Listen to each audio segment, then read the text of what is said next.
Another video man din mga partner. For today's video mga partner ay mayroon pala tayong mga bagong chicks niyan mga partner. Kaya ang ginawa ko ngayon mga partner ay in-set up ko na po yung brooding ko mga partner. Bumili na ako ng saksakan, wire, ilaw, ganyan mga partner. May prepare na po yung kanilang nalagyanan mga partner. Kailangan kasi nila nito mga partner yung brooding. Kasi mga day old pa lang to mga partner, kaya kailangan ko nang set up to. So nag-order na rin pala ako sa Shopee ng ganyan na ilaw mga partner. Yung pang brooding talaga mga partner.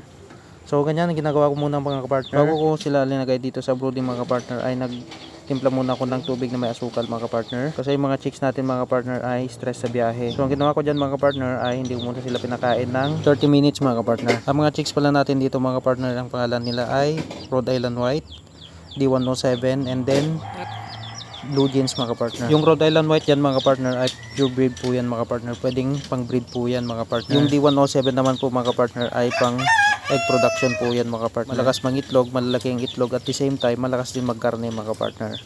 Pero yung mga Rhode Island White dyan mga partner ay mga true breed yun mga partner. Pwedeng pang breed yan mga partner. Pwedeng pagpadami. Kaya soon mga partner pwede tayo mag-produce nyan yung Rhode Island White. At may nahalo din palang Blue Jeans yan mga partner. Yung artisan. Pwede pong i-partner sa mga Amerikana po yun mga partner. Kasi Blue Jeans din po sila. So yun lang mga partner. Thank you for watching and God bless.